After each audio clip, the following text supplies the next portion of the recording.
बहुत मारा, बाल पकड़ के, दाढ़ी पकड़ के, जैसे चाह मारा। और जब जिस देश में कानून के रक्षक ही गुंडागर्दी करने लगे तो सोचिए उस देश का भविष्य कैसा होने वाला है। मैं ये बात क्यों बोल रहा हूं? दरअसल मधुबनी जिले के बेनीपट्टी थाना क्षेत्र में एक घटना सामने आई है जिसमें मस्जिद के इमाम मोहम्मद फिरोज अहमद के साथ पुलिस द्वारा कथित रूप से बर्बरता की गई। इमाम साहब के अनुसार वाहन चेकिंग के दौरान पुलिस ने उन्हें आतंकवादी कहते हुए बेरहमी से पीटा है, दाढ़ी खींच खींच कर पीटा है और गंदी गंदी गालियां भी दी है। ये है बिहार में पुलिस का रवैया। इतना ही नहीं, अभी और तो सुनिए। इमाम साहब के द्वारा जब विरोध किया गया तो पुलिस ने उन्हें थाने ले जाकर घंटों तक पिटाई की। यह घटना बेहद शर्मनाक है। नीतीश सरकार में पुलिस अपराधियों पर कार्रवाई करने के बजाय आम लोगों के साथ अभद्र व्यवहार कर रही है। मोहम्मद फिरोज ने अस्पताल से लौटने के बाद अपने साथ हुई इस बर्बरता के बारे में विस्तार से बताया है। उनकी आप बीती का इस वीडियो को देखिए। बहुत मारा, बाल पकड़ के, दाढ़ी पकड़ के, जैसे चाह मारा। और जब मारते मारते मन भर गया तो एक चौकीदार को बुलाया, कहा लाओ लाठी, और पकड़ के हाथ इसके चुत्तर पर इतना मारो कि उसको ठिकाना लगा। तो बड़ी मार मारा, कसम अल्लाह को, तो हमको थप्पड़ जितना मारा सब कसम अल्लाह कह रहे हैं। हमको अभी बहुत डर लग रहा है, जैसे लगता है कि हम कौन से देश में पैदा हो गए। और एक लाठी एक आदमी से तुड़वा दिया, बदन पर इतना मार मारा। हमको बोला तुम क्या करते हो, चोर हो? मैं चोर नहीं, मैं मस्जिद में रहता हूँ। मैं 20 साल से मस्जिदों में रहा सर। कहा कि तुम मस्जिद में रहते हो, तुम अल्लाह से दुआ मांगते हो, तुमको सब सिखा देंगे। जो नहीं बोलना था सारी बातों को बोलना शुरू किया। कानून की रक्षा करने वाले अधिकारियों से निष्पक्षता और न्याय की उम्मीद की जाती है। अगर वही लोग भेदभावपूर्ण या हिंसक रवैया अपना रहे हैं तो यह लोकतंत्र और कानून व्यवस्था के लिए खतरनाक संकेत है। हिंदुस्तान में हर एक नागरिक के लिए बराबर का न्याय व्यवस्था है। अगर सुप्रीम कोर्ट के जज भी किसी के साथ अन्याय करते हैं तो उनके लिए भी वही सजा है जो आम लोगों के लिए सजा का प्रावधान। लेकिन बीजेपी की शासन आने के बाद न्याय व्यवस्था ही बदल गया है और ये व्यवस्था तब ज्यादा कमजोर पड़ जाती है जब पीड़ित कोई मुसलमान होता है, कोई दाढ़ी टोपी वाला होता है। दाढ़ी टोपी वाले को आतंकवादी, मुल्ला, कटमुल्ला, पाकिस्तानी कुछ भी बोल दे, उन पर कोई कार्रवाई नहीं की जाती। बेनीपट्टी की यह घटना बेहद शर्मनाक है। अगर इस तरह की घटनाएं लगातार हो रही है तो जागरूकता बढ़ाना, कानूनी कार्रवाई करना और सामाजिक स्तर पर एकजुटता दिखाना जरूरी है।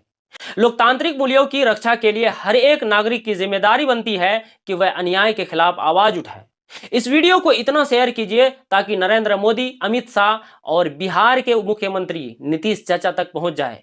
नीतीश चाचा जी तो ऐसे सोए हुए हैं, उन्हें लगता ही नहीं है कि हमारे प्रदेश में किसी भी तरह का अन्याय हो रहा है। बहुत मारा हमको थाना में, अंदर रूम के हम देखे, निशान सब देखे, फोटो आया था सब। और सर पैर पकड़ता हूँ, आपका मुझे माफ कर दीजिए। मौलाना किसी कुछ बोल रहे थे? कुछ भी नहीं बोले, हम कुछ भी नहीं बोले। वो लोग कुछ बोल रहे थे। बाल पकड़ के, दाढ़ी पकड़ के, सीधा कोंटा है, अलमारी वगैरह रखी है, ट्रंक वगैरह कुछ रखा हुआ है, उसके अंदर ले गया और वो ला उठा पटक करके जैसे मन तैसे मारा।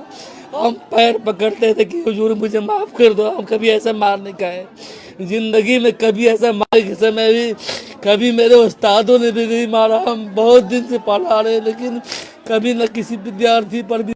हम बहुत कोशिश किए, पैर भी पकड़ लिए तो हमको माफ कर दीजिए सर, माफ कर दीजिए। तो हमको एक ही शब्द में बोले डीएसपी साहब कि इसके गाड़ में डंडा करो, गाड़ खोल के बड़ी मार मारो। फिर किसी को बुला करके 2 आदमी सही से पकड़वा करके वो लाठी की मार मारा मुझको। तो मुझे वो दिन अभी तक याद आता है। अभी लोग भी देख करके और क्या सब बोला, और क्या आप शब्द बोल रहा था? क्या बता रहे सर? रोइए मत, रोइए मत, आपका दर्द। बार बार कहे कि तुम चोर उचक्का की तरह बाल रखे हो। मैं उस वक्त नहीं रो रहा था सब, जो बात है मेरे आँख से आंसू डर से सूख गया था। मस्जिद में रहते हैं हम, एक मौलवी साहब है, हम कुछ करते नहीं, मस्जिद में नमाज पढ़ाते हैं, बच्चों को पढ़ाते हैं। कहा कि तुम अल्लाह से जो मस्जिद में मांगते हो तुमको आज से अल्लाह से दुआ मांगना भुला देंगे, यही लफ्ज़ था उसका। बहुत सारे अभद्र टिप्पणी जितना हुआ क्या, और उसके बाद कहा कि सारा पानी मांगेगा तो मुंह में डंडा कर दो। वो जो डंडा करने वाली लफ्ज़, मुंह में डंडा कर दो, साले को पानी मत दो। जो लफ्ज़ नहीं बोलना था सर, कसम अल्लाह मैं आपका पैर पकड़ लूँगा मेरे बड़े भाई। हम उनको बहुत दिन से मैं अपने आप में आत्महत्या करने के फिराक में था। तो पुलिसकर्मी है, कहते इनसे पूछो तो क्या होता है पुलिस का मतलब। तो हम कहते थे कुछ इतनी न बोलो नहीं तो मारेगा हम एक थप्पड़। तो फिर हमको जो कि डर था कि फिर मारेगा हमको, बोले ग्रैंडफादर सर पानी मांगने, पानी की जब बात आई तो बोतल में जो हल्का फुल्का पानी था वो गिरा दिया। रात का खाया हुआ आदमी। उस समय सब कौन कौन लोग थे? डीएसपी खुद भी था? ये सबसे मैं जो आदमी मारा और सबसे ज्यादा जो हमको टॉर्चर किया वो डीएसपी मैन सबसे हमको जब